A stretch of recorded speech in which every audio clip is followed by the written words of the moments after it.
Okay guys, so I thought I might do just a kind of a slight comparison of the three Axial SCX10 platforms that I own.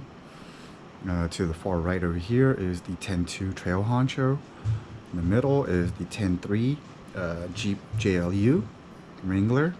And to the left is the brand new 10.3 Ford Early Bronco. So as you can tell, the two on the right are heavily modified. Okay.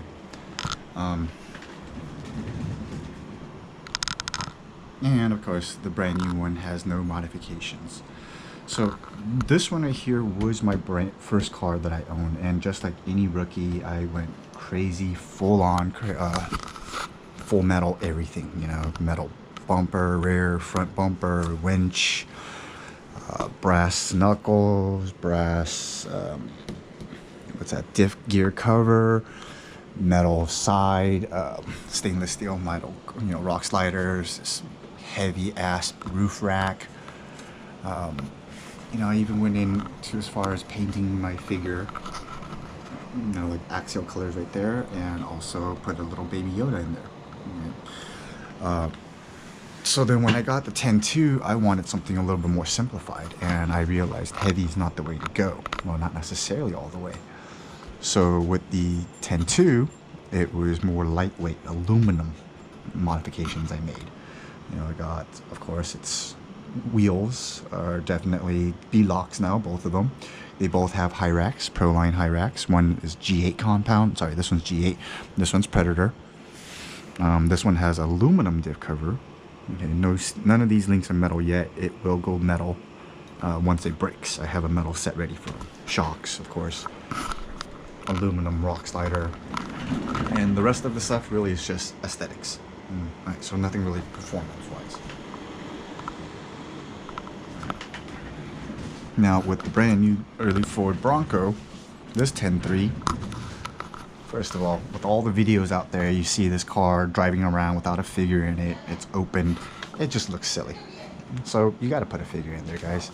It's just silliness. This is pretty fucking badass. Both sides have these doors and they have the clips.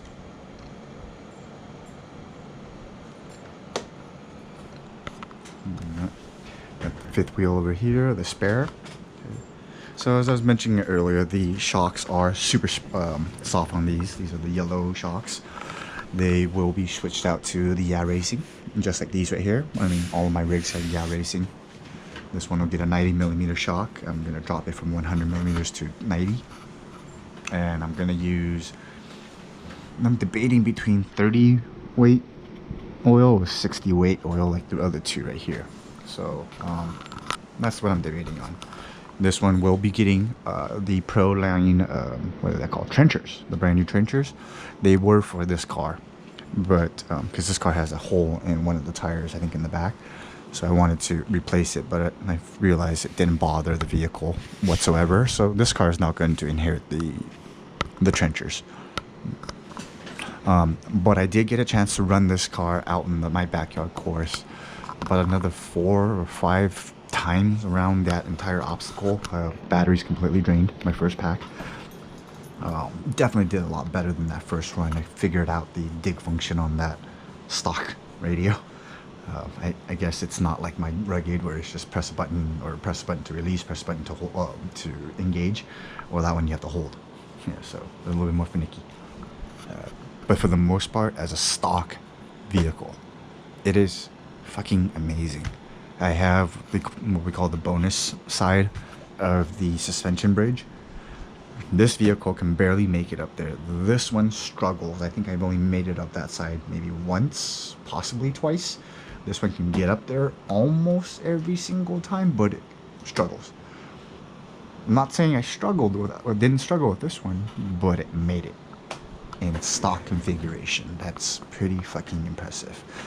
For those of you who haven't seen my backyard course, there is a video on my channel that goes through every single obstacle, so you can see what I call the bonus side on the suspension bridge. It's a much steeper climb, a lot more technique required to get up that side. Okay guys, so this is get a shot of the vehicles from the side. So as you can see, the early Ford Bronco is definitely a little bit longer. From the front, it looks, it's about as wide as the Trail Honcho, but it's a gorgeous car, guys. Gorgeous, gorgeous car. I'm super stoked about this and happy with it.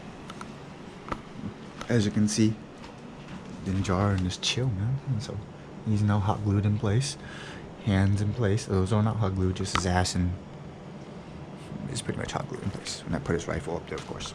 But yeah, the reason I have that in there, of course, we got Baby Yoda. He's going to go after him, risky. All right, enjoy, guys.